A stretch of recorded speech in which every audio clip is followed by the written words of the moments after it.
It's gonna be a fun day. Hello, I'm with my Hey, honey hey, that this means this is gonna be a great show.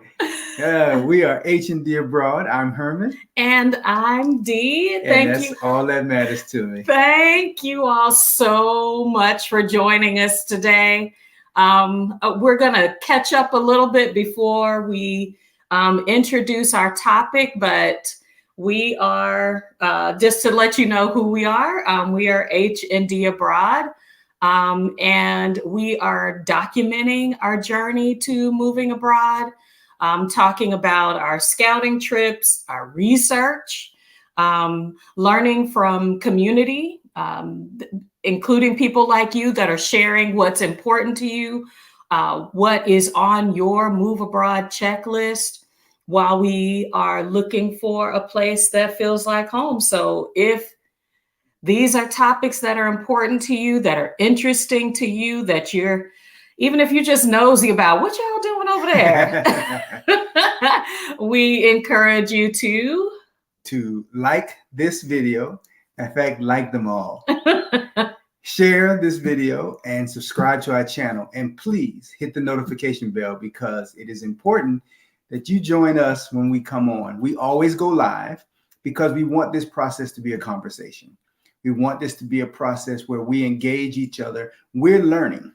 So we're not here to teach, we're here to share. But we also want to learn as we continue to build our journey. We want to help other couples, especially Black couples, see this moving abroad as a plan A for living a healthier lifestyle and creating generational wealth. I think today's topic is leaning into that generational wealth, recognizing that we are connected to people, loved ones, processes that could benefit if we just lay things out a little bit clearer. Bringing some peace to yourself, to your family members, to folk that may be entrusting a responsibility in life situations that some of us can anticipate, but a lot of us in situations that you won't. So we're going to hear some personal stories today. We're going to share a little bit about our journey, but I wanted to start off by saying I'm glad to be home. Y'all know that I am in between house sits. I have talked to you all about trusted house sitters. If you want to go, we'll drop the link later for the house sitting playlist that I've created, but I took a little bit of break and I'm getting ready to head to my next location. And we will drop a video to kind of talk about what that process has been for us, especially with me not being able to participate right now. So we want to drop a video so that you can share, you can understand where we are and why she's doing this by herself. I'm not against house sitting, ladies and gentlemen. The process that we're in, because we are in an ongoing life process, the pretty that shows up sometimes in the clipped videos and pretty that shows up on Facebook and Instagram and other social media, we're in the middle of life, and life is making this a challenge for us. So we'll drop a couple of videos that share that. If you are here, I already see people out there. If you are here, like the video, even before we have started. Like it anyway, because it's going to be great. Absolutely. And please announce that you are here. Please keep us, please keep in the conversation as we always say, this is a conversation. Yes. So we want to say a big good afternoon where we are. Yes. To servant teacher Nikki. Yes, life keeps lifing. Yes.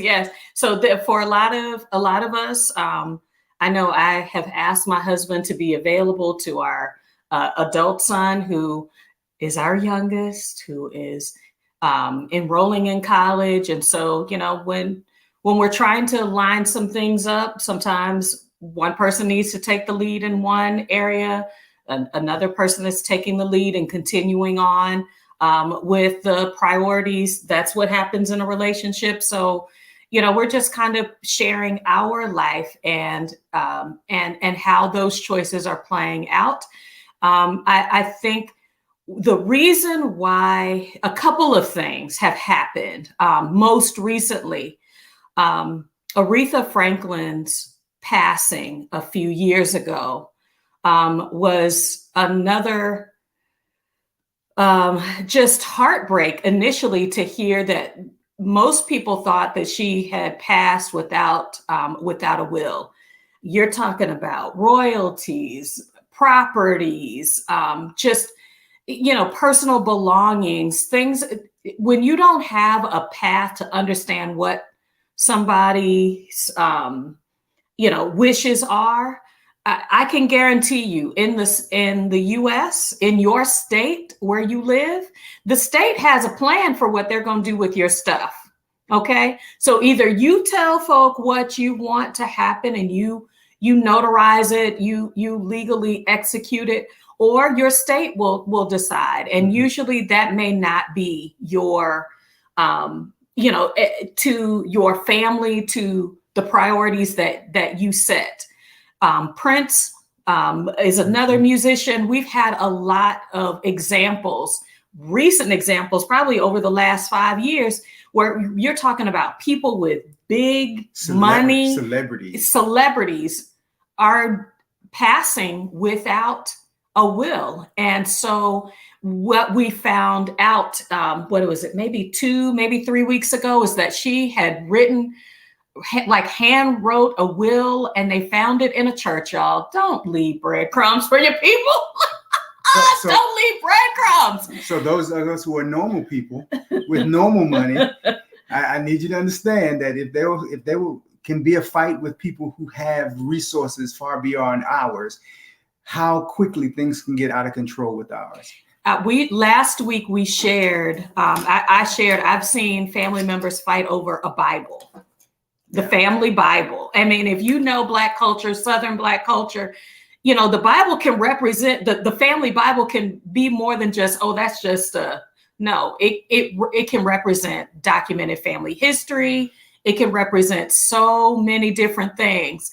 I am so glad to see Miss Charlotte in the chat today from Black Expats in Panama, because I'm going to bring up why setting your estate plan should be a part of your move abroad checklist. If you are going on these country scouting tours, if you're going to a tour. So Thursday, we talked to Mexodus Sojourners.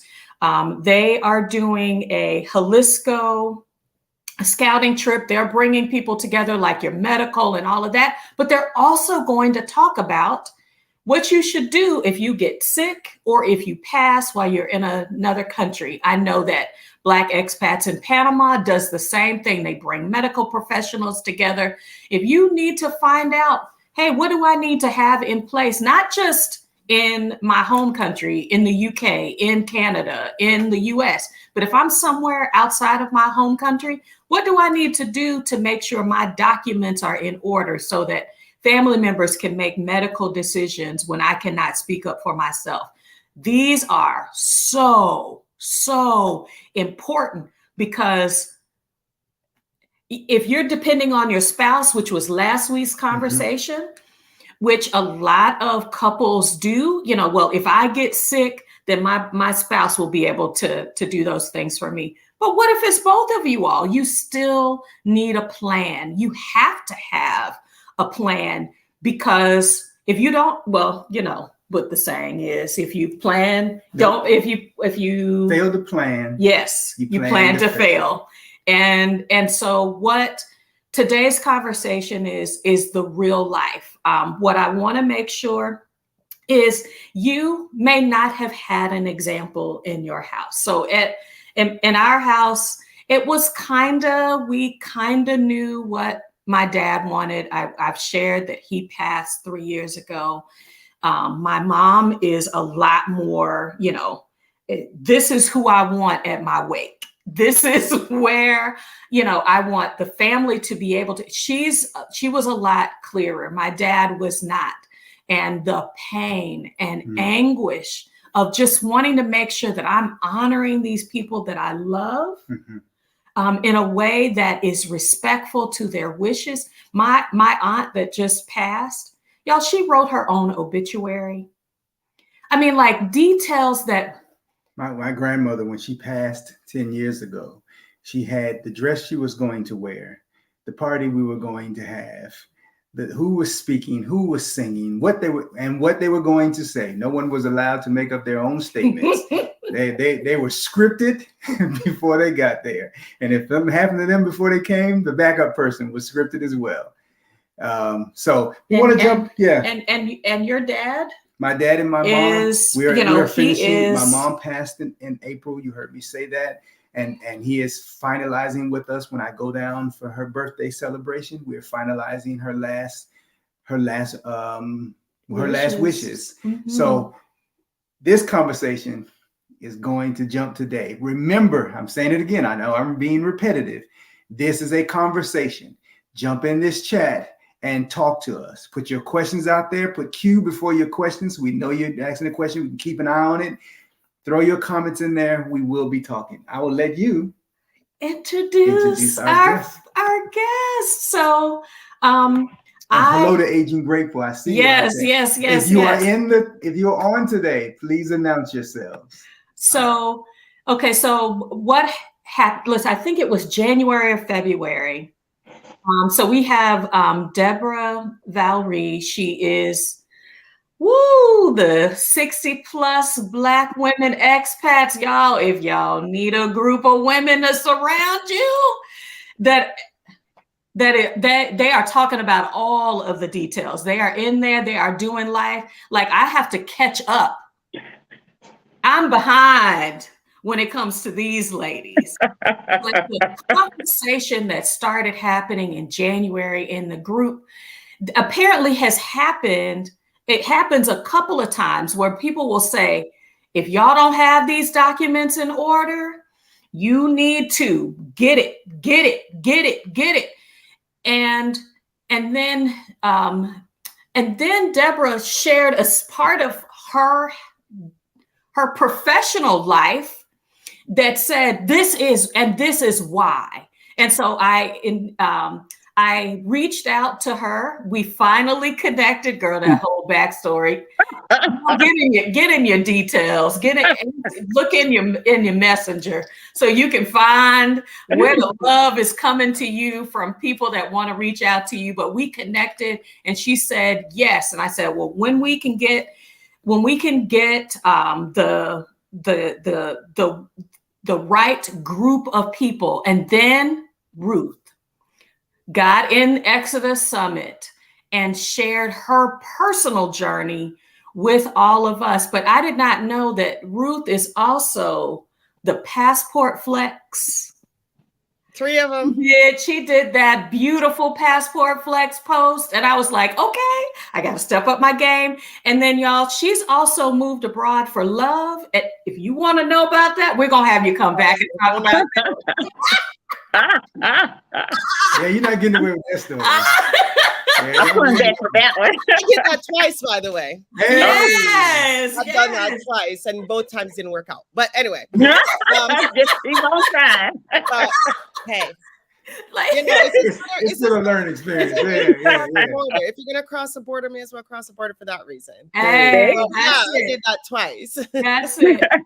Before I have you all introduce yourselves, as you all know, this is a logistical conversation, but this is also I want to start this off as a sacred space.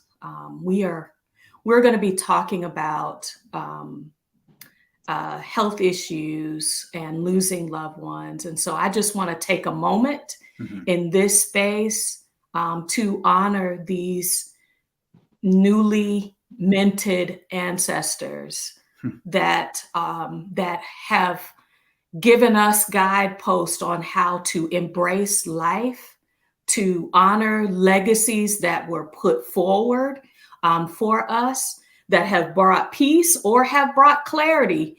You know, if you weren't sure, what you should do, please learn our lived experience.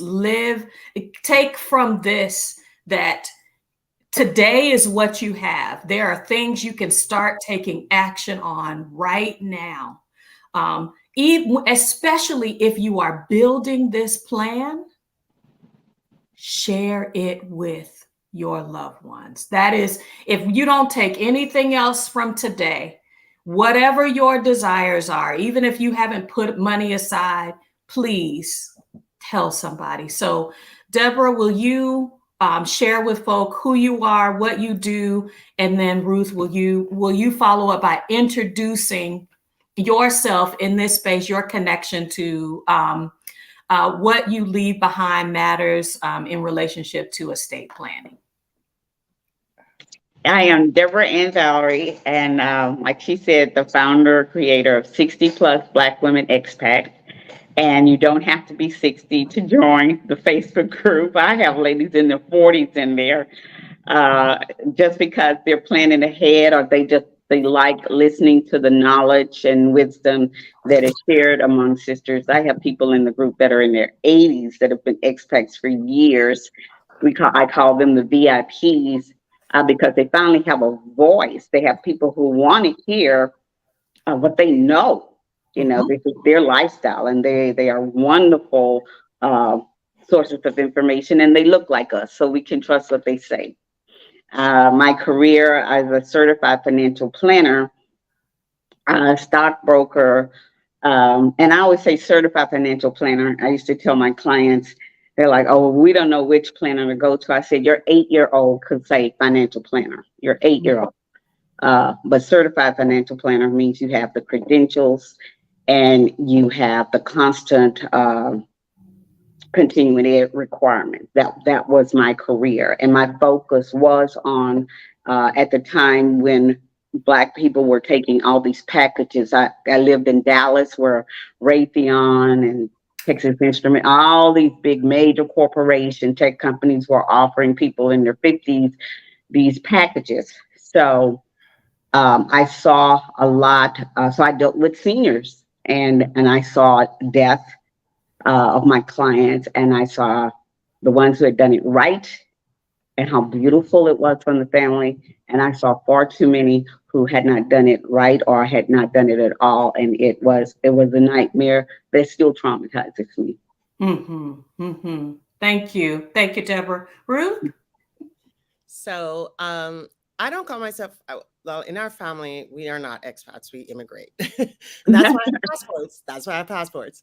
So I am a British-born Canadian of Jamaican descent, I guess. My parents left Jamaica in the early 60s. My dad took 6 weeks to get there to London. My mom took a plane, early 60s.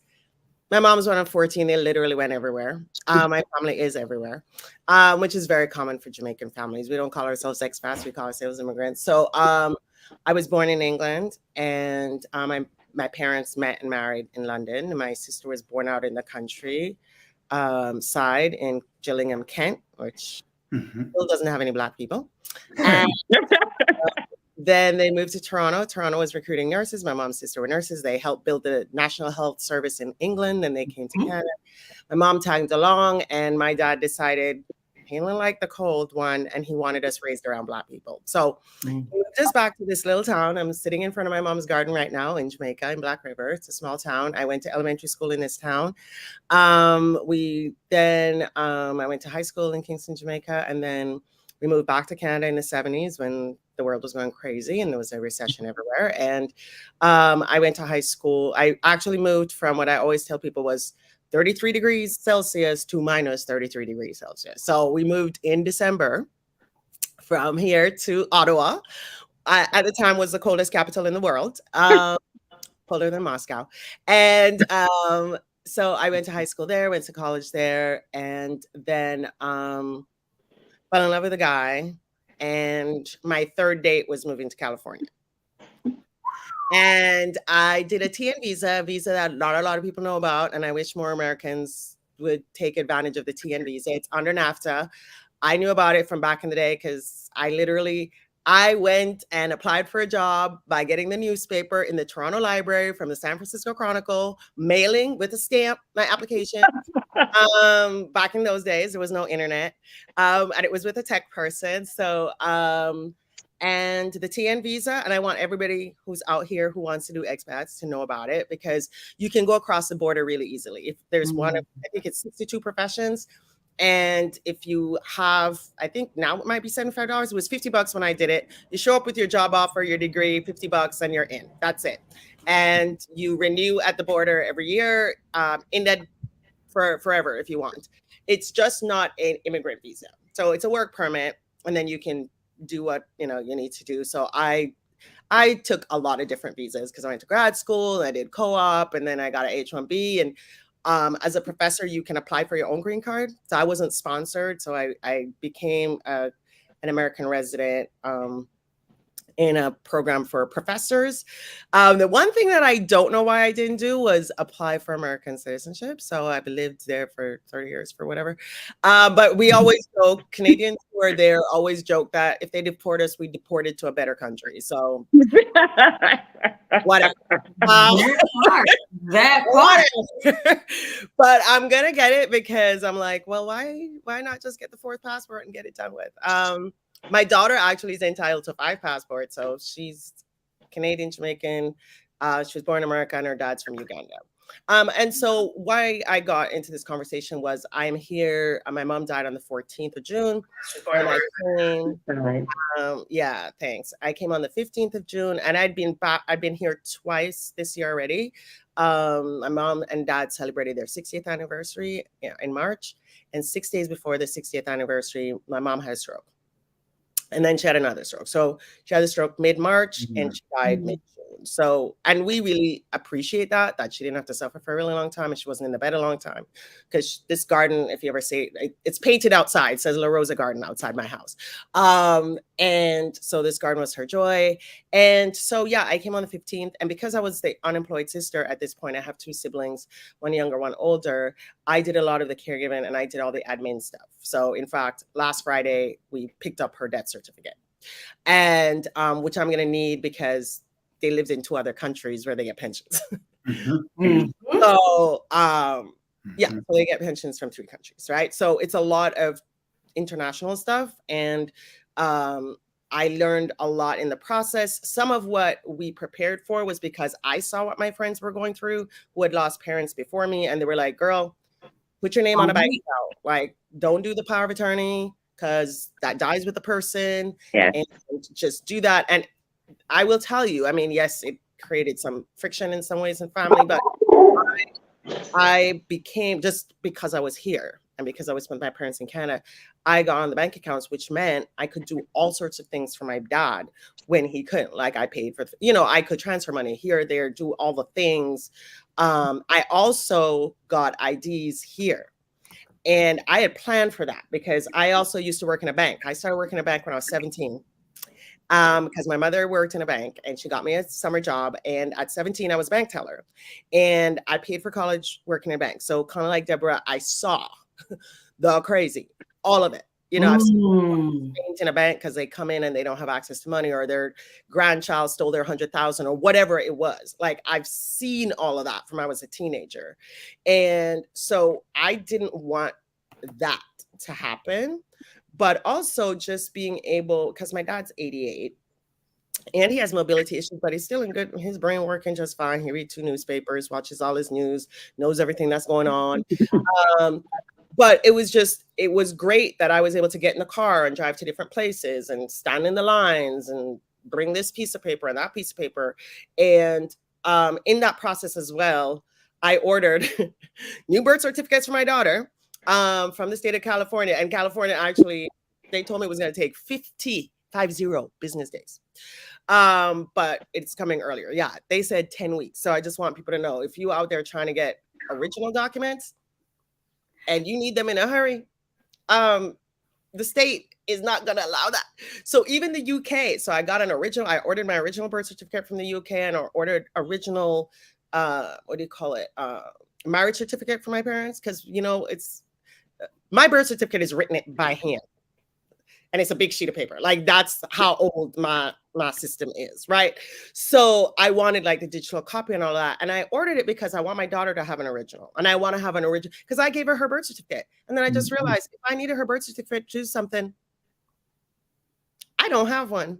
So the UK one is actually coming faster than the California one, which is just fascinating to me. But just, I tell people like just an original birth certificate. Like everybody in your family should have one of those for you. Because if they have to file anything, they need one of those. And marriage certificates, because if you're going to inherit stuff or your parents have to go from here to there, like they need to prove that that's their spouse. And so we don't think about having. I want to say before I get anywhere, like before we get into, because I know the certified financial planner, she's going to have all the other lists, but those two things, like just having birth certificates, and if you're in another country and you can get like, because here to get a, what do you call it, a tax ID number, I just had to go into the office and I got one right away, which just gave me a presence here. So when I showed up here, I could do things that if I was a foreigner would be way more complicated.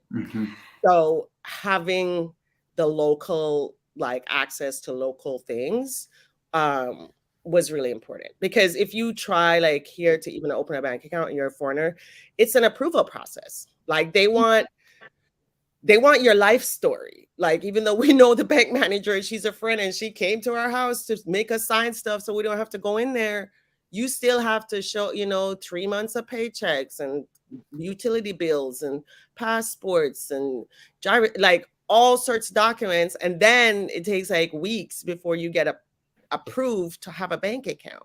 So even those things are, if you're going to be in a foreign country and you have people that live elsewhere, these are some of the things they have to really think about.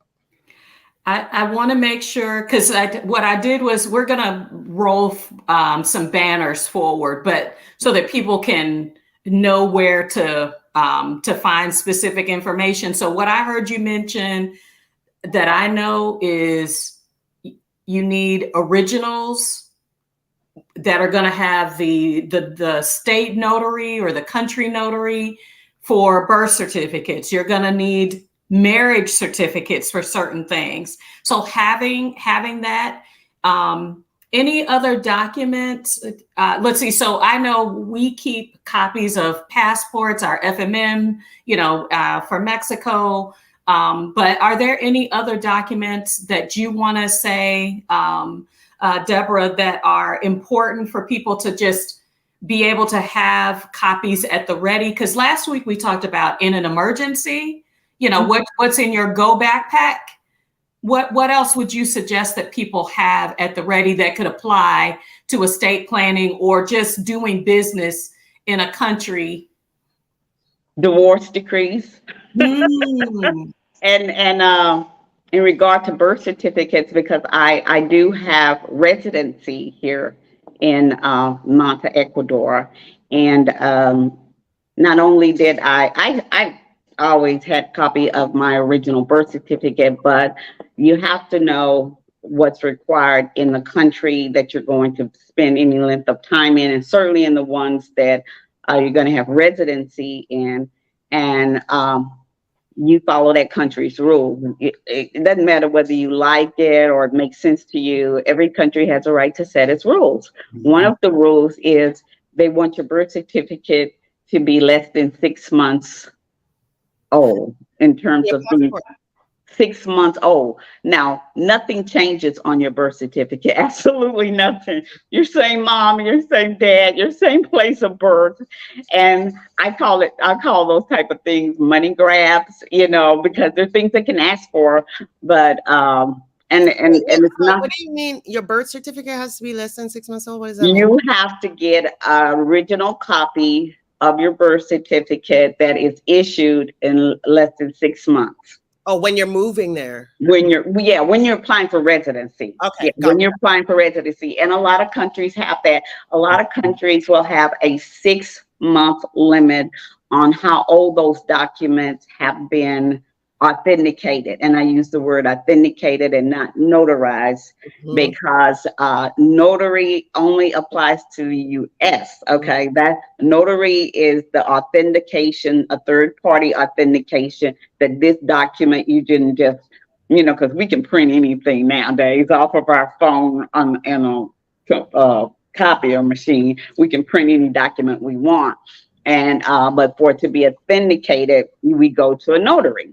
Well, that only applies in the U.S. When Yeah, you're in Commonwealth countries, it's justice of the peace because it's the British system. But again, it's not valid. It's not valid. So so there are a group of countries, I think it's 88 now, that they have, it's called apostilled.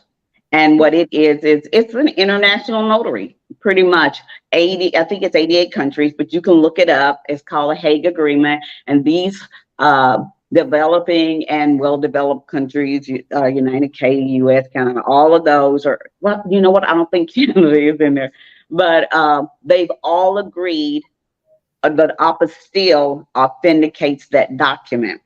And in the US, there's only one place that can apostille a federal document, and that's in DC. Now, local documents like your birth certificate, a lot of places want your diploma or degree if you want a driver's license. Those are considered state documents. Even because I'm on Social Security, I would think that would be a federal document, but it actually could be notarized in the state. So I lived in Dallas, that was in Austin, that was no big deal, except it took, they told me not to expect to get my birth certificate until like over 28 days. I could have drove there in 3.5 hours and got my birth certificate. It was craziness. And as far as the FBI background check, that's another thing. If you're applying for residency or whatever, there's several ways to get it, but the quickest way is to go into the post office and have it scanned and emailed to you. Most people don't even know that's a possibility. So they go get the printed one and mail it off and wait weeks.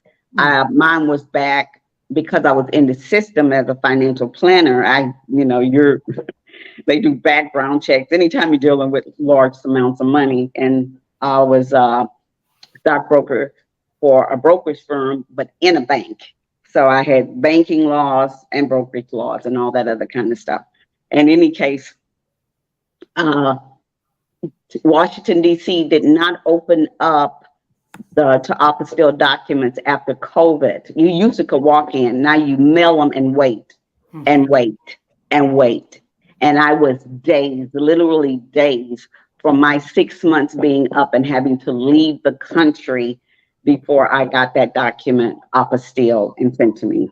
So that what I'm hearing that is, y'all, the time now is the time to begin to gather these documents, especially if you are close to the time that you're leaving. So having them is important, you know, in your home, in your lockbox before you leave your country, country of origin. Before you leave, things like apostille, go ahead and initiate those processes. And get them back before you leave.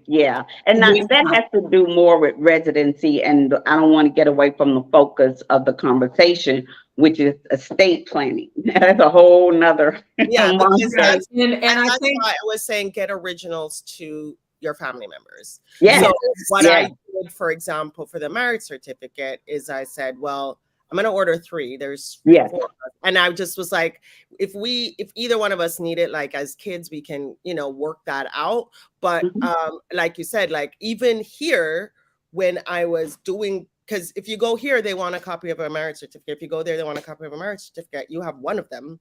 So I got them certified true copy here, and I just got a stack. I tell people, because it's cheap. You just go to the records department, pull it up, get it notarized, keep it, send it to the person that's going to handle it, and and send it to them now. Why wait? They're just going to let them put it somewhere. One of the big mistakes, and I want to bring this up at the very beginning, I saw people who did everything right. They had a will, they had a trust, they had everything exactly as they wanted, and they put it in their safe deposit box. Huge mistake. The bank will not let you into that safe deposit box without the death certificate. The death certificate, the funeral home can take weeks to get everybody a large number of death certificate. So you've had families that were crushed to finally get access to a safety deposit box and find out they did everything wrong. Or they didn't honor that person's wishes because they didn't know. And the person thinking, oh, I'm going to put it in a safe place. I'm going to put it in a safe deposit box. But nobody had access to that safe deposit box. And that's why I really, really emphasize from like friends who are lawyers or whatever, and watch them going through this process and it's a trust issue. Yes. I remember my dad, we went to the lawyer and he was going to change the will because he was leaving everything to my mom and she died. So he was changing that. I remember the lawyer sat us down, like me and my sister, and he goes, look, you guys, they raised you right. You're just going to have to trust each other because what we decide. So my name was on there just because I was here. Right. And I was in Toronto and I was taking care of them there for a minute as well. And so I was there. So I got my name on things. And so now we decide to add my other sister's name to things, which means now there's 3 names on every bank account. And even when you want to get a CD or something, if it's for a year, if it's going to go back into that bank account with 3 people's name on it, the CD has to have 3 people's names on it. Right. So, but I want to say to people is, and again, it's a trust issue because like I said, I've worked in a bank where I've seen grandkids and kids come and empty mama's bank account. But it is so much easier if you just have 2 people on your safe deposit box, right? Yes. You the just person you trust. Yes. And it may be a girlfriend. It may not be a sibling. It's a person that you know is going to follow you, that's going to access it and get it to the right people. And the other thing you said about on the bank account, joint bank account, you want that person, and it could be just who takes over at death. If you say, well, I don't want them on my joint account now. Well, the joint account, there's a difference between the entity that's holding your assets. A joint account on the bank account, you can require 2 signatures. Okay, so you know they're not going to empty your bank account and go buy a new car or whatever. But if you do that and one person dies, then that also causes problems. Yeah, that's it. The other thing is a securities account is not FDIC, it's SIPC, is a total different set of laws. And what I saw happen was, and I explained that very thoroughly to my clients, if you put that person's name on that account, they can come in, they don't even have to come in, they can call and empty the account, because when they're on a securities account, they are both full owners with all entitlement. And so I saw ladies in their 60s marrying 40-year-old guys that and come in and they were so in love. Well, yeah. And then within a week, they call my assistant rather than call me. And my assistant is not legally bound, nor am I legal. They could have come in and told me empty that account. I could not call my client and say, your new husband just took all your money, and he knew it. They knew it. And I saw that happen 3 times, twice with new husbands and once with nephews who all of a sudden were financial planners and knew better than me, who was in the when they're getting divorced. So I remember back in the day before ATMs, I am that old. I don't. And a woman walked in on a Saturday morning, because in Canada, the banks are open on Saturday, and she came to get grocery money. And I served her husband the night before, and he had taken out the $40-something thousand. Yeah. And we literally had to get her a chair. So I do want to say that, like I said, there's the trust issue. But for us, like managing these bank accounts like remotely, so I'm paying my parents' bills online. Because what's crazy right now is like, the bank here doesn't even give an option for a statement, which is really hard for an 88-year-old to be pulling up a statement online, right? Like it's just, so I'm online and I have and so I'm paying the house bills while I'm sitting anywhere on a beach, whatever. I'm getting the caregiver here will just send me the amounts. She just sent me a picture or whatever, and I pay the light bill, the whatever bill. And so that's what I was saying, like in terms of planning, especially for older people. And I will say, the whole secrecy thing is huge. It took my dad 5 years to let me take a picture of the deed. So that's the other thing. This is Black. This, I feel like it's very pervasive in Black culture. It is pervasive. I was just going to say one of my big uphill battles was, and I was fortunate. First of all, I was the only Black. It wasn't that the bank loved me, this big white bank, or the securities company. I was the only one with the CFP. I had the credentials, so they had to kind of honor my wishes. And I asked to be in a Black neighborhood at their branch, and I had 13 banks that I was the investment consultant for. So I wanted to be in a position to make sure that these people who were getting their life, the biggest chunk of money they ever had seen, had absolutely no financial planning. I did not want them to fall in the hands of my co-workers who I knew was not going to be a good thing. And I loved being able to guide them and tell them, we'll let the kids fight over it. And I said, the kids won't fight over it. And what you said earlier, Dee, was absolutely right. Nobody dies without a will. You write the will or the state writes the will. So I said, a will, what is a will? It's what I want. I want this to happen. I want that to happen. They write the will. It's what they want to happen. And the state will grab as much as possible.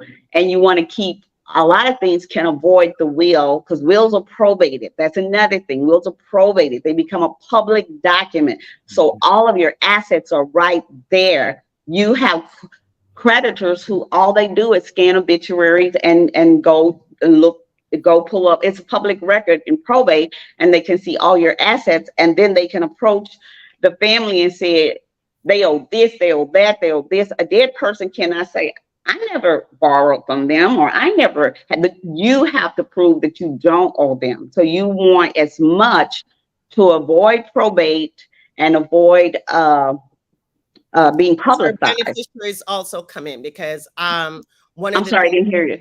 Beneficiaries, right? Oh yeah, that was where I was going to go with this. Now, insurance is pretty direct because you can name the beneficiary. I was talking about insurance. You can put a beneficiary in your bank account. People don't. Yes, I was going to say. Yeah, that's it. Yeah, at death. That's at death. Yes. The other thing identified. Yeah, the other thing was I put my parents. People didn't know that. Regardless of your mortgage on your house is one thing, your deed on your house is another thing. I had my parents on my deed. So if something happened to me, the house was theirs, the loan was still in my name, and whoever could pay it off or sell it or whatever. People don't know that. And unfortunately, my kids are still traumatized because they lost my youngest daughter lost her father-in-law last year. And I say last year around Easter, the weekend before Easter. And they just sold his house and everything, got things in order. And this was an educated man. We just assumed things were in order, very open, very honest, a minister, just the pillar of the community. We all love him dearly, but he didn't have his affairs in order. And everybody, he promised me this, he promised me that. There was repairs that needed to be done. He did not want to be resuscitated. One person did want to resuscitate it. I mean, it was a nightmare that is still traumatizing them, and they spent tons of money. So I have firsthand examples of what happens when you don't.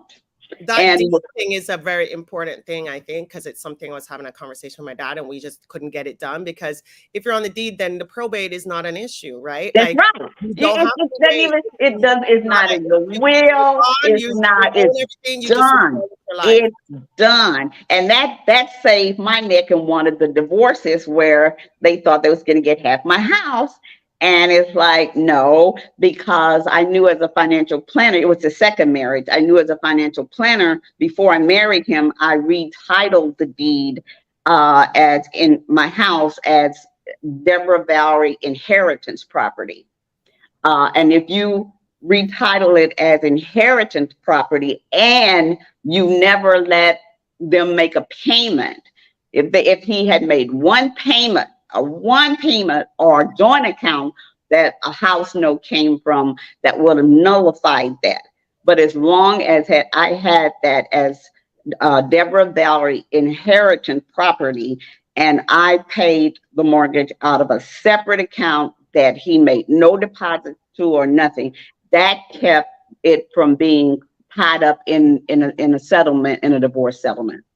I'm gonna jump in here. I'm gonna jump in while I got some space to jump in here, because there's several things I wanna make sure we highlight. Okay, we've hit a lot of things right away, so I want to make sure that we're highlighting these things. First of all, and I'm going to start on the backside and move in. First of all, there's an issue of trust and communication. Yes. Okay, trust and communication. And I think one of the ways that can be better addressed with dealing with that is with a legal person involved. Mm-hmm. Okay, I think sometimes we jump in with doing what we know, and we don't know enough. You couldn't have said that better. And when there is not someone to guide the conversation so that you can have a conversation with your trusted persons, because I'm using that on purpose because we've identified that might not always be family. Mm-hmm. When you can have a conversation with your trusted persons, that you know what you're talking about, and that those affairs are in order before the conversation happens as you go into the finalizing of that process. Yeah. Documentation should be in more than one place, possibly with more than one person. Mm-hmm. Yeah. But not too many people, because then you end up with a whole set of mess. And I want to speak directly to that before you go any further. Go ahead. Because a lot of people make assumptions, especially, and we're talking about our people, that. And I was challenged my first year. I got smart the second and third year. But my first year, I had people, you have to have over $100,000 in liquid assets before you were even referred to me. So when they were referred to me, and I handled and put them in treasuries and stuff, because I didn't put them in high risk stuff because of their age. They cannot make back this money. So we weren't doing options and all this fancy stuff. We were doing really safe stuff. But at the end of the year during tax time, a lot of people came and they were like, oh, I need to close this account because my CPA said this is unsafe. And I was like, huh? Well, a CPA takes no financial planning or investment courses. They don't know what to do with the certain financial instruments on the security side. Rather than tell their client, I don't know where to put this, or I don't know what document to use to file this, the easiest thing was to say, oh, that's dangerous, that's high risk, close it. So I got smart and I said, you know what? I said, let me speak directly to your CPA, before you close this out, because some things have penalty. And I always started out by saying, oh, I'm so glad to speak to you because they came in here and I know they got it wrong. They didn't understand that you use form blah, blah, blah, blah, blah to do blah, blah, blah, and why this is safer than blah, blah, blah. I said, and they go, yeah, that's right. They didn't have a clue. But I was educated, and then I started getting referrals from them because they were one of a few CPAs who knew where to put the documents. And so people assume that all CPAs are tax specialists. They are not. They can be. They can specialize in taxes, or that they're good at financial planners. They are not. That is not part of their coursework. I had two examples where this woman just drifted in. She was referred to me, had been my client for a couple of years now. And she said, my husband got all these documents. My husband died. He got all these papers in a drawer. One of them got GE written on them or something. Remember the old electric company? And my eyes were rolling up in the back of my head. And I said, well, bring them in. And they were stock certificates. And they were old GE stock certificates. GE had now split into like 6 different companies, mergers and everything. She thought she was worth hundreds of thousands, and she was worth nearly $1 million. And unfortunately, she had given some. She said, well, my attorney has some of them, and he had them for over a year. And I said, go. She said, and he's working on them. I said, no, he's not. I said, you need a transfer agent to handle that. He's holding them. He's waiting for you to die, and he's going to have them. And she said, one of the important things you brought up, and I think for people who are moving as well, is to think about taxes. So one of the reasons a lot of people, so I don't know if people knew this, but Boris Johnson, when he was the Prime Minister of the UK, had to cancel his American citizenship because he was born in America, left as a baby, sold his house in London. It will follow you. It will follow you. So he sold his house in London and was like, wait, what? Right? Because he was born there, and the US is one of those countries that taxes all income. However, they have tax arrangements with certain countries. So, for example, when I left Canada and I went to, because under NAFTA, whatever it's called, it's another name now, right? Because we changed it from NAFTA, but it's the same thing, Canada, Mexico, whatever. And there's a tax transfer. So if you pay taxes in Canada, you pay taxes in the US, they kind of go, okay, fine. They don't want to bother because I don't know if you've ever lived in a border place, but I used to live in Seattle. I knew people who lived in Vancouver and worked in Seattle and the same, and they're crossing borders all the time. Another friend, she was living in Windsor. They go to Detroit, like it's crazy. So taxes is something that you have to consider when you are doing any of this moving across borders.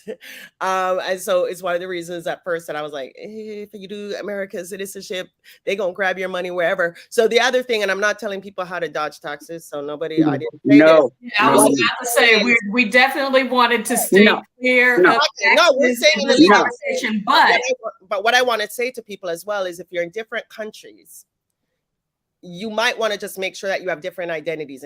When I say identities, is that you're not using your California driver's license to open your bank account in the UK. Right? Like you want to use your UK documents to open your UK account. And I'm just saying that it makes it simpler. It makes your life a lot simpler, because if you got addresses, like right now, I'm like, oh wait, that address is so old on the Jamaican bank account. I don't live there no more. Changing that, because I only requires literally somebody to sign a document that says I officially live at whatever address. So make sure that those kinds of things as well are in play. And I also want to say a lot of people don't realize that when you get residency in certain countries, that your kids who are minors, it's also transferable to them in a lot of places. Yes, so that is how come, for example, I was a Canadian resident and then became a Canadian citizen. And I will also say passports are not a sign of citizenship in some countries. No. They will tell you it's a form of ID. It's an ID. Not necessarily a form of citizenship. Like Canada is one of those places. They give you a little card. I've had that card since I was 17. So luckily me, 42 years, I've not lost this card. When I went there and I was like, here's my passport. And she's like, no. And I was like, what? And I had to go dig up this little card.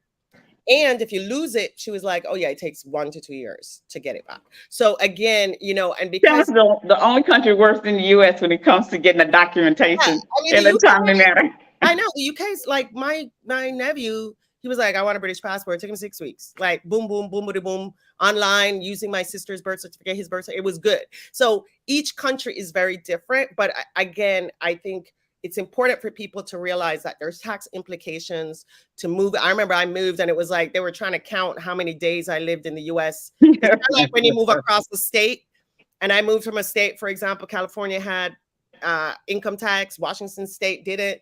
Did I live there 184 days? Yes. After, right? Yeah. So again, I tell people, if you're planning, you want to make sure you're planning to move after the 6-month date, because then you get all crazy, because people are you need to know what counts as a year, what counts as being a resident. So those are some things when we're talking about crossing borders, is taxes is very important. And that's why I'm saying, again, if you're in Panama and you have a Panama bank account, put somebody back in wherever who's going to come to deal with your life to be on that bank account. Sorry. That's okay. You heard my dog barked a minute ago. These are really important things to consider when you're both timing your move and you're considering it. And I will say, for immigrants, it's a lot different, because we didn't do like Jamaicans. You go where you get a visa. So you get a visa to New Zealand, bye-bye, we out. And we'll figure out the rest later, and we'll cross some other borders. So, and I will say that even for my family, I have family that lived in New Zealand, Australia. They got a visa, they left. And so, which is a lot different from you guys planning to do scouting, right? Like none of us.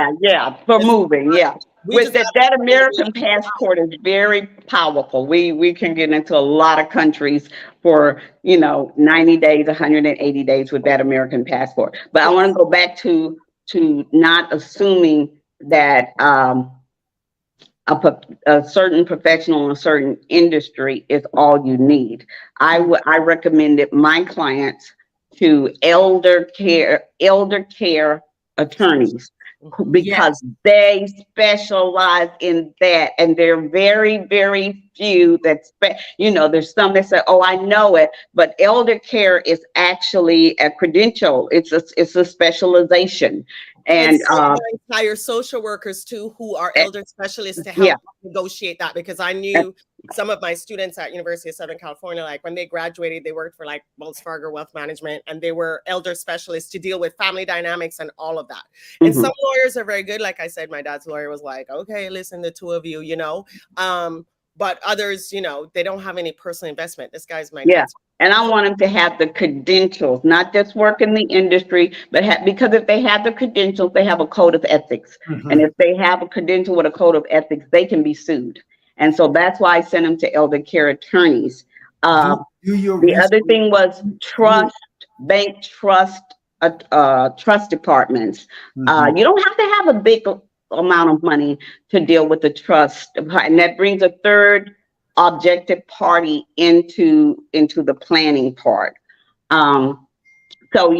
Financial planner, unless it says certified financial planner, it could be somebody who read a book. Just put it on a card.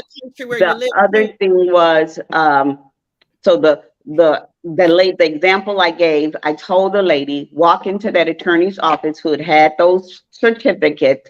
I said, tell her that your certified financial planner needs those documents. She said, but I'm sure he sent them off. I said, I'm guessing he didn't. She went into his office. He turned around, opened his safe, and gave her all of those certificates that he had told her he knew what to do. He had no idea of what a transfer agent was, how to process it or change it. But if she had died, he would have handled it. So, and he was the family's attorney. But when it comes to large sums of money, sometimes people just don't, they think about themselves. In this process, everybody has their own objectives, their own motivation. And he probably felt like, well, she got enough. She don't need all of this. I mean, it's sad. That's why you need more than one professional, because then they're checking each other.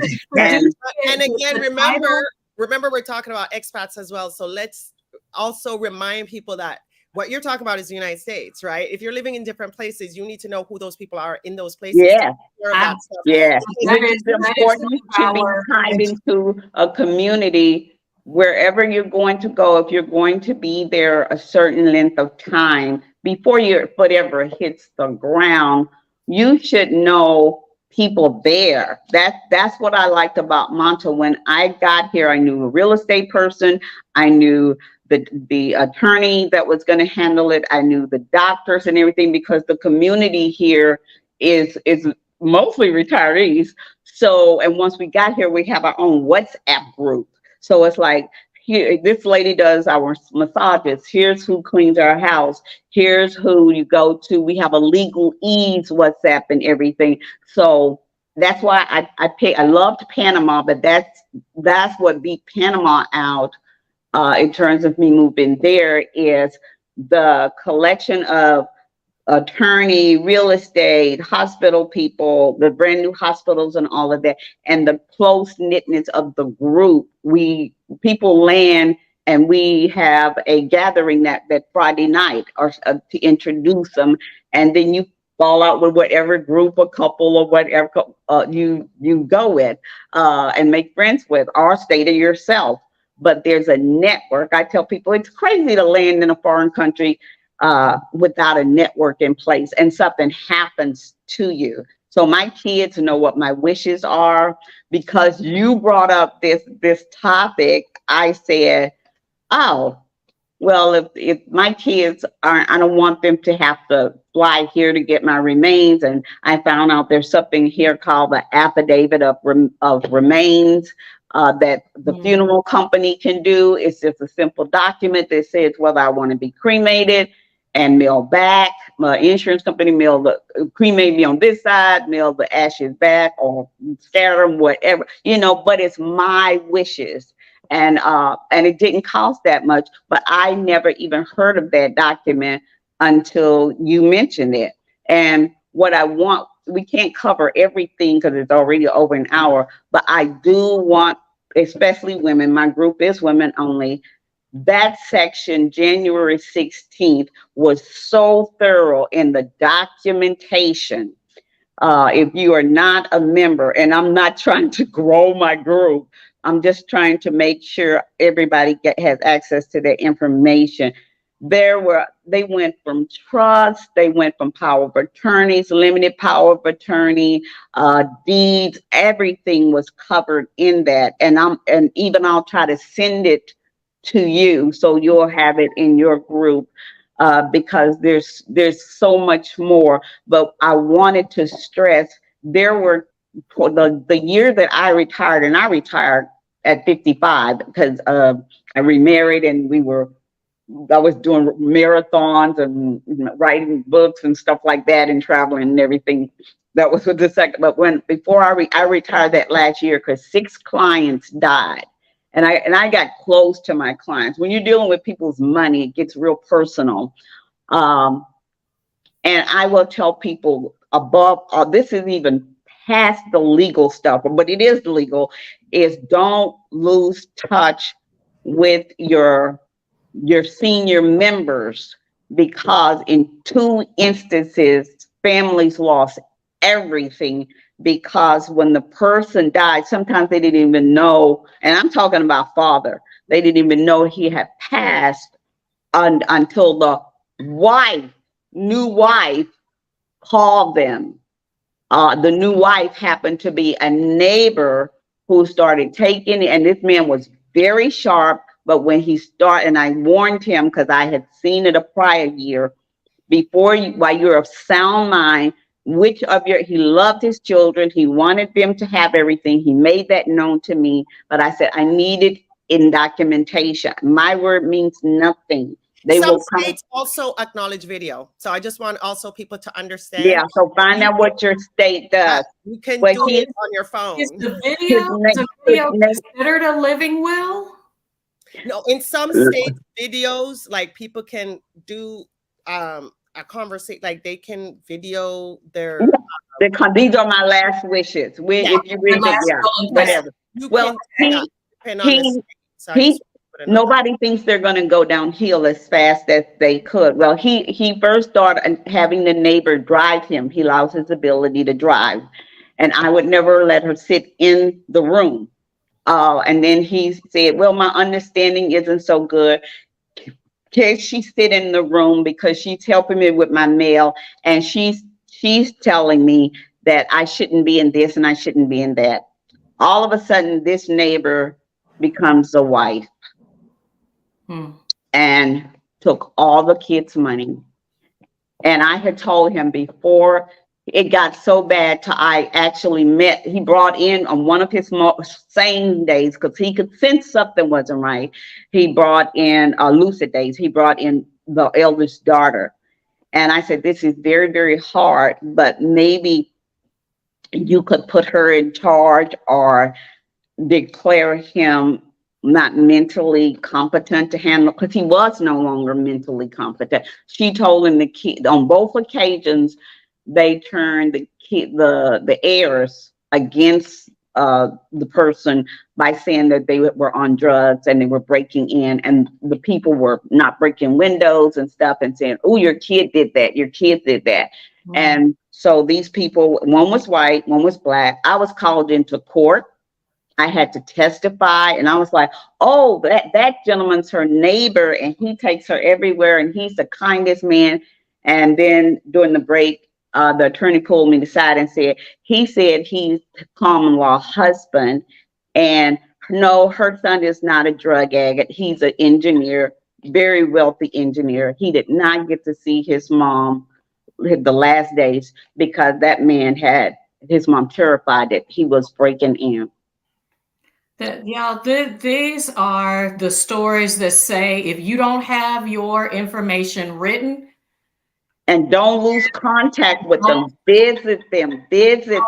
Don't think that it's going to be easy. And neighbors opened their mail, and this was a church lady, carried her Bible with, everybody knew her as the church lady. And I want to say this because I think a lot of times that we tend to focus our mindsets, especially as people of color, on this being an end of life conversation. We completed our wills when our first two children were babies. No, yes. I did not go to the hospital. Right. Without we had an attorney that we were working with. He express mailed it to me because I was going in and I was just like, I don't want to go into labor and not have these documents done. So it was important. I knew I needed to have a will. At a minimum, I needed to have a will. I don't know the difference between a will and a living will, which one would be more advantageous, but I knew I needed to give a cover to some kind of direction to say these were our wishes. And so from the time I was 16. And a living will is just that. It carries your wishes while you're living. It is obsolete when you pass. So it's saying do not resuscitate, or this person, this daughter, this aunt, this whatever, this person can make the final decision whether to disconnect the tubes. Donate my organs, again, because whatever. You guys are crossing borders, and I've done this a lot.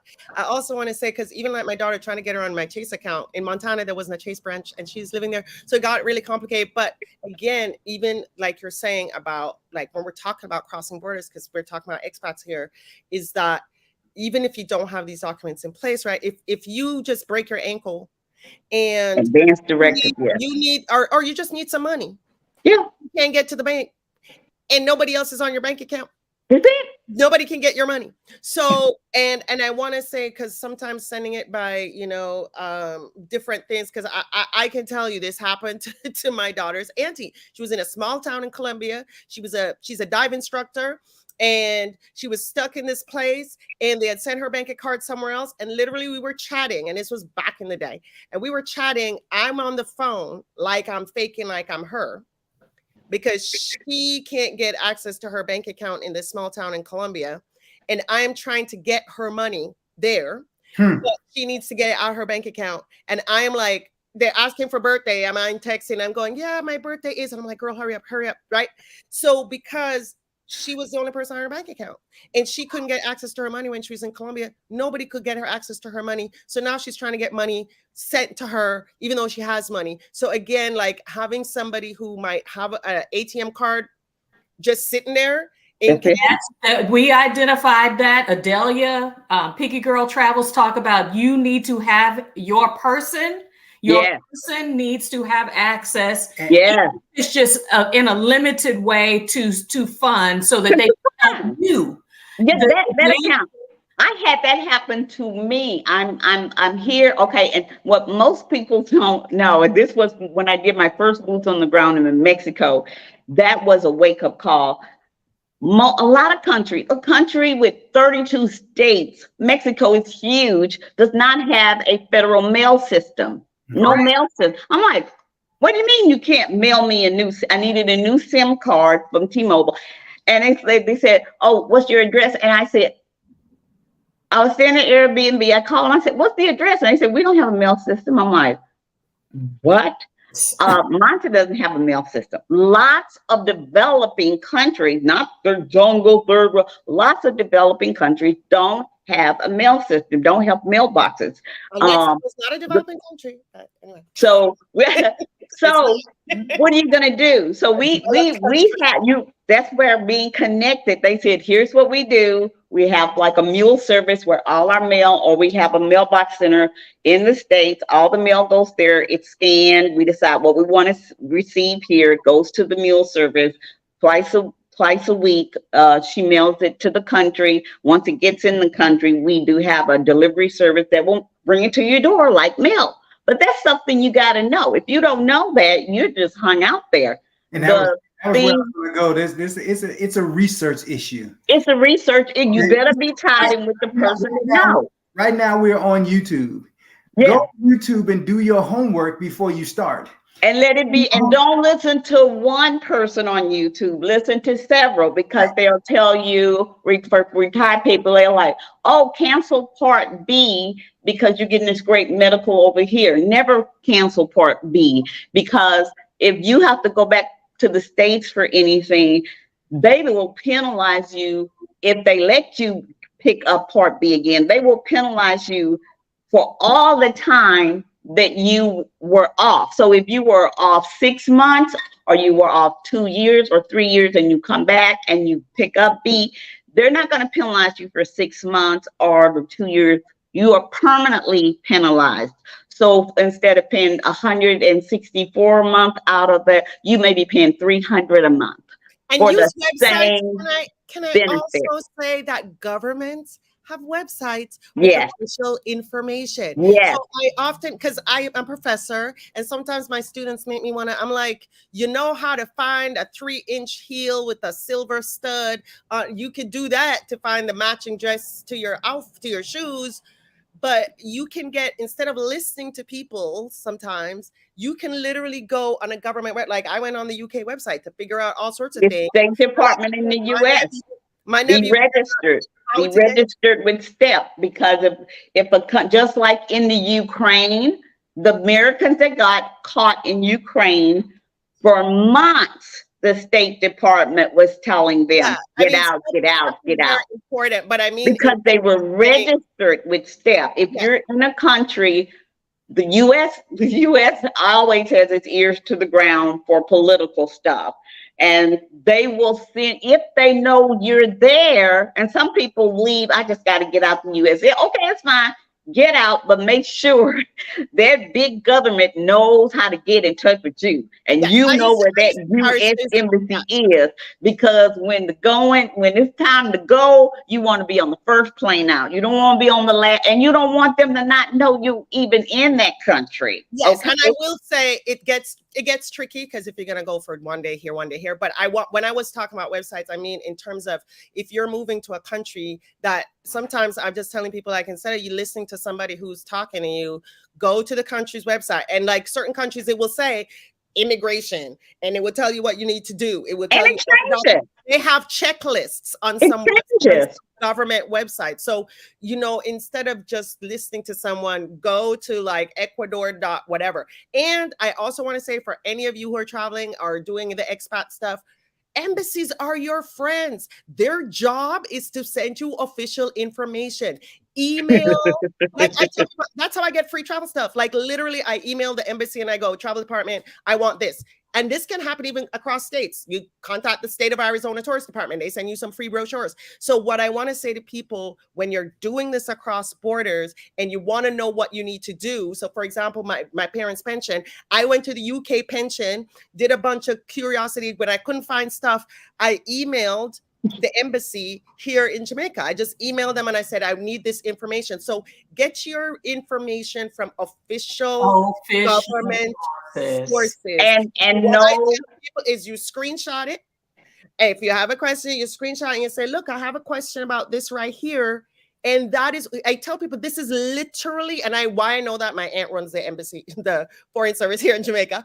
And she's been an ambassador for a long time. And she always says people don't use their embassies like they should. So if you're trying to move to Ecuador, contact the Ecuadorian embassy, and they're there at their job. And I mean, you know, everybody has bureaucracy, but their job is to give you information. And each embassy has people that have to do with immigration, moving, legal, all of these things. So sometimes I think, yes, YouTube University is great, but there's also official sources of information so that if you make a mistake and it says on there that you should have sent these 3 documents and you sent these 3 documents, you can then negotiate at least with the government. And we all know bureaucracy is bureaucracy everywhere. The challenge there is, Ruth, and I totally agree with you. The challenge is language. we are becoming less and less a social society. Yes. And what happens is I found it myself. Instead of I was willing to ask questions. I'll use our children as an example. They're young adults, and I'll say to them, "Go take care of this business." And they say, "Well, this is all I saw." And I say, "Well, did you call the office? Did you talk to anybody? Did you ask the questions?" "Well, I saw that." "No, I didn't ask you what you saw." Phones are for talking, people. I know nobody uses it to talk anymore. I'm gonna burst the bubble that needs to be burst. Okay. An embassy, foreign embassies are only as good as the personnel at the embassy. Yes. And I found this out the hard way. And I'm certainly not going to speak against the country that I live in. So, but I'll take the U.S. for example. Embassy personnel are usually reward pushy positions by the politicians. So ambassadors. They're ambassadors. So would you feel comfortable with the ambassadors that Trump picked to the whole embassy offices in all these countries? They were cronies, that they were contributors. Let me tell you, they don't even have to pick up the phone. They'll have stuff on the website and you call for days and they never return your call. They never make an appointment. And because they're on vacation. They're getting paid to do a job they're not equipped to do, they don't want to do, but they were well connected with because these are appointed positions. These aren't positions of merit. No, but pause. Immigration officer. So if you're working for the State Department, it is different from a what do you call it? When you get appointed. An ambassador. Yep. So ambassadors are different and certain levels are different. But when you're dealing with like where you would apply for a visa, those people are not appointed. Those people are State Department workers. They're just an admin person, but they're just in a foreign country. And I want to say that they have power, right? If you can get to them. Right. They decide. No, but I'm saying, even if you show up at the embassy, like here, one of the fascinating things, which is great here in Jamaica, is there's actually a radio show every week with the U.S. Embassy. And they take calls and they will tell you like what you need to do, where you need to go, how, do you need to be in this line? People, because here in Jamaica, a lot of people, we go abroad. And so, because I think there's more people abroad from Jamaican birth than there are on the island. So what has happened is, I think people also have to realize that they're gatekeepers at embassies. So you're filing documents and there's a guy there who's going, I don't know if they're really gonna be able to work here. Like literally, like they have power. And so sometimes I tell people like, you want to develop relationships with some of these people ahead of time if you can, because you are just a piece of paper. And for a lot of places, when you want to even just do one of these trips that you're talking about, the scouting trips, and you want a visa, because some places need a visa.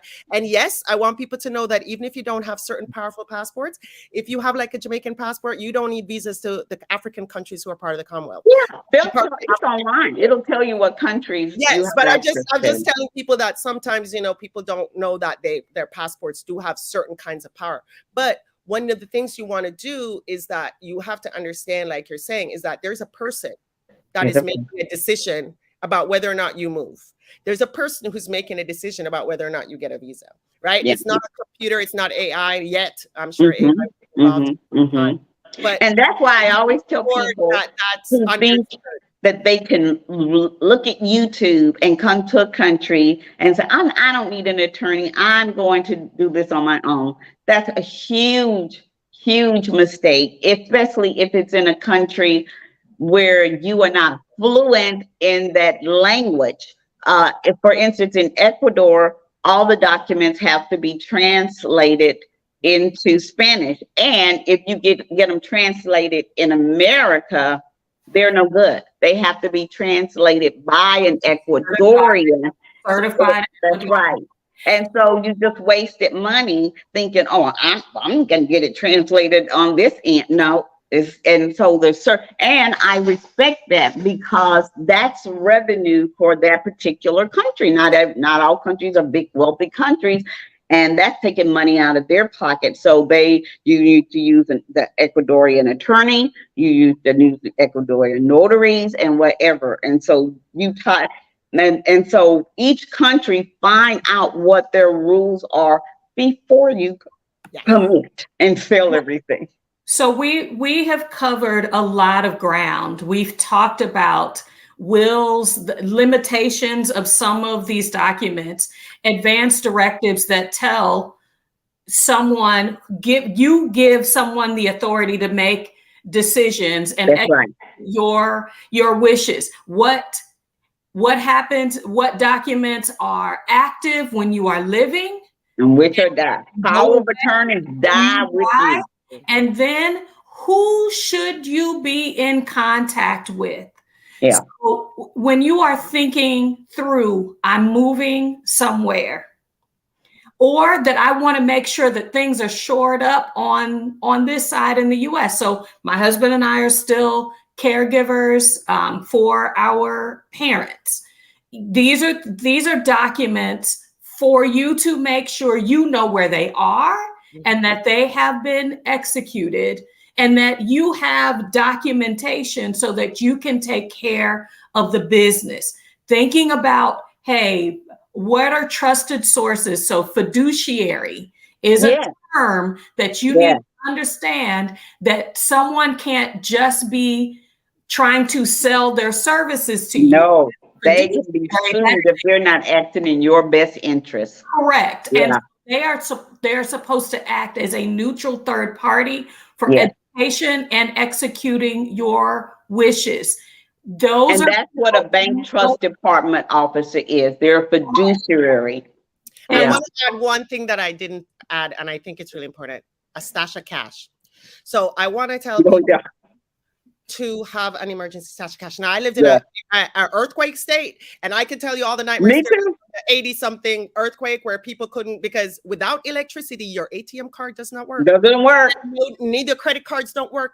So I just want to tell people, have a stash of cash. Yes, I agree. Know where your stash is, because I had friends who had to pay a boat to go from San Francisco to Oakland to go pick up their kids from childcare because the bridge fell down. BART wasn't working. So I just want to say, and that doesn't happen everywhere, but and we live on the equator. And we live near a fault line, so we have earthquakes. Right, and also if somebody's coming to help you, right? If you have a stash of cash somewhere, they just go in and they grab and they go and they pay the doctor, they get a taxi, they do whatever. One of the things I realized with my dad, I was like, wait, he was telling me something, and I was like, wait, what? I was like, you have what? When I say I would have never found it, I mean the only person who would have found it is somebody 10 generations from now who was cleaning closet. How many stories have we had of that? Before we end, I want to tell what happened. Emergency cash. Yes, and this is, I had my own emergency, and I'm thinking I'm savvy, I know all of this. Okay, I have a USAA account, so I have no foreign exchange fees and everything. Love USAA, love that my dad was a vet and everything. I have my Bank America account.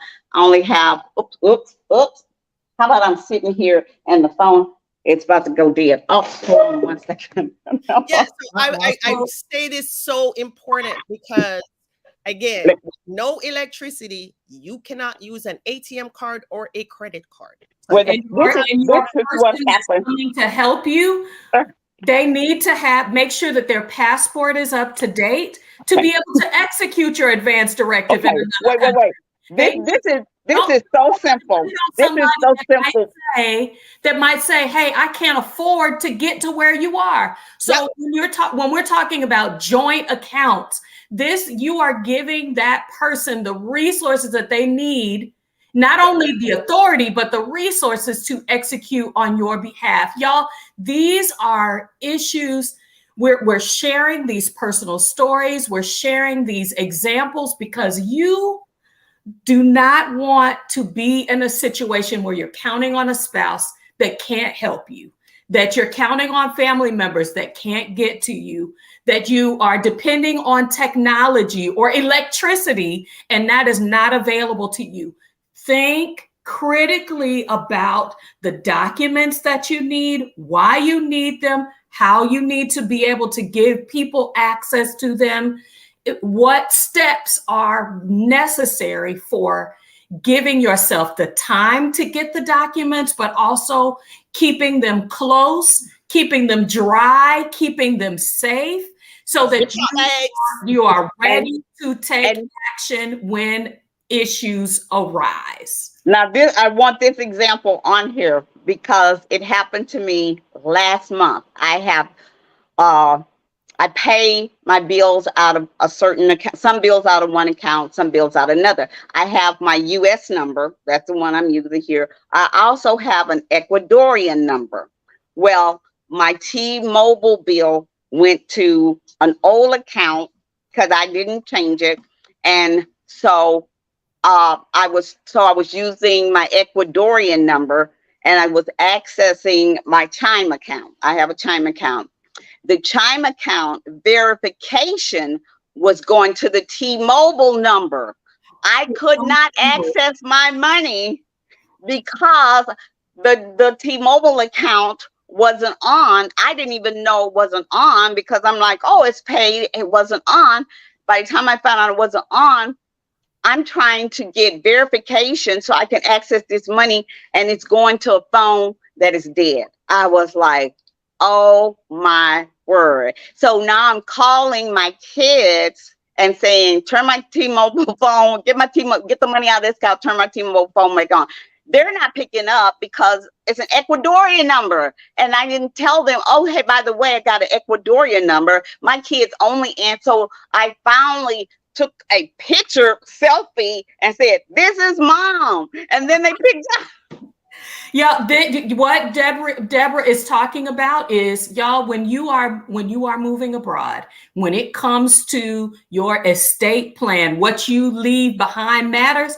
Y'all, please have a U.S. telephone number and a U.S. address if you are from the U.S. Yes. If you're in the U.K., leave some evidence somewhere for things that need to come to you from that country. You need to keep that act. Don't cut off your whole life because even if you never intend to go back, there's another document. If you two people got caught with this, and it was on YouTube. They were drawing their Social Security. They were having it mail. My Social Security is forever going to go to Bank of America, and then I just get out of ATM and put it in an account here. But they moved permanently. They had their Social Security being sent overseas, okay, which you can do, but every 3 or 4 years, if it's being sent abroad, they send out a proof of life document. if you don't send, every 3 months. oh wow, if you don't send that back, they cut off your check. So you're waiting for your deposit of your Social Security check, and you didn't send. And I don't think they send it out. I think you're just supposed to know the report, proof of life. And it takes a while after you send it in for them to re-up and get you back in the system. So it may be, you may go a month or so with no income, because they want to know that your checks are not being cashed by somebody and that you're dead. The same thing happened with the COVID, the pandemic money that went out because people had not confirmed, or because for whatever reason your documents were not up to date with the IRS. Then they did not get those payments, regardless of if they lived in the US or if they lived somewhere else. So you all, keeping an address and a telephone number in your country of origin is super important. Y'all, I know we could go another 30 minutes to an hour. I know that what we have is rich information. It was our desire to start a conversation. Thank you, Ruth, for sharing your family's story, because all of this shows how many layers. Y'all, we're not just talking about you need a will and you need an advance directive. There are layers to this process. And that what Deborah is saying is, you all, the time is now to take action. The time is now to say, you know what?